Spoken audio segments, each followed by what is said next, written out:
భారత్ అంతరిక్ష పరిశోధనా సంస్థ నూతన ఏడాది ప్రారంభంలోనే మరో సరికొత్త చరిత్ర అయితే సృష్టించింది. ఇటీవల నింగిలోకి పంపిన 2 ఉపగ్రహాలను విజయవంతంగా అనుసంధానం చేసింది. ఈ మేరకు స్పీడ్-ఎక్స్ డాకింగ్ ప్రక్రియ విజయవంతంగా పూర్తయినట్లు ఇస్రో గురువారం ఎక్స్ వేదికగా వెల్లడించింది.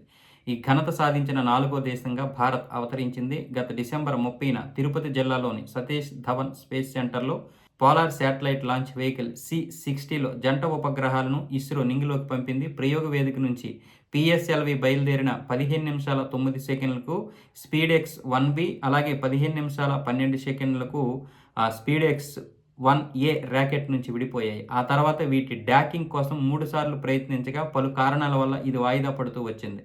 చివరకు గురువారం వీటి అనుసంధాన ప్రక్రియను చేపట్టారు. ఈ క్రమంలోనే 2 ఉపగ్రహాల మధ్య దూరాన్ని 15 మీటర్ల నుంచి 3 మీటర్లకు తీసుకొచ్చారు. అక్కడ ఉపగ్రహాలను హోల్డ్ చేసి డాకింగ్ను మొదలుపెట్టారు. ఇది విజయవంతమైనట్లు ఇస్రో తమ పోస్టులో రాసుకొచ్చింది. దీనికోసం శ్రమించిన సాంకేతిక బృందానికి యావత్ భారతీయులు అభినందనలు తెలిపింది. ఇప్పటి వరకు చైనా, రష్యా, అమెరికా మాత్రమే అంతరిక్షంలో 2 ఉపగ్రహాలను అనుసంధానం చేస్తున్నాయి. తాజా ప్రయోగంతో ఈ తరహా సాంకేతికతలో భారత్ కూడా వాటి సరసన చేరింది.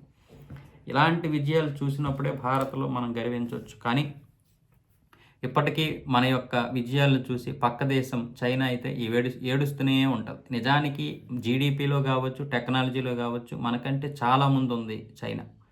కనీసం దాని దరిదాపుల్లో కూడా మనం లేము. వాస్తవాలు మాట్లాడుకుంటే మన జీడిపి ఈరోజు 3.85, అంటే కేవలం ఇంక 4 ట్రిలియన్స్ కూడా లేదు, కేవలం 3.85 ట్రిలియన్స్ మాత్రమే.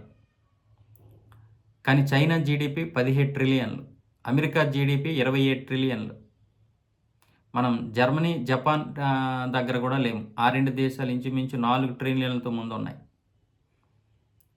జీడిపిలో. ఇంకా మనం అయినా సరే మనం 5వ ప్లేస్లో ఉన్నామని చైనా ఏడుపు.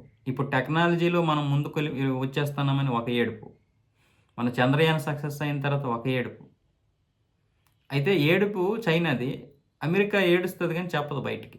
భారతదేశం అన్ని విధాలుగా అభివృద్ధి చెందితే మళ్ళీ చైనాలాగా మన మాట వింటాదో వినదో ఇదొక భయం అది అమెరికాకి. ఇలా ఉంది పరిస్థితి. అంటే మన ఇంట్లో మనం పక్కన ఎలాగైతే బాగుపడితే ఎవడైనా బాగుపడితే చూడలేమో, లేదు మనం బాగుపడితే మన పక్కడు చూడలేడు, పక్క దేశాలు అలాగే ఉన్నాయి. మనుషులందరం అలాగే తయారయ్యాం.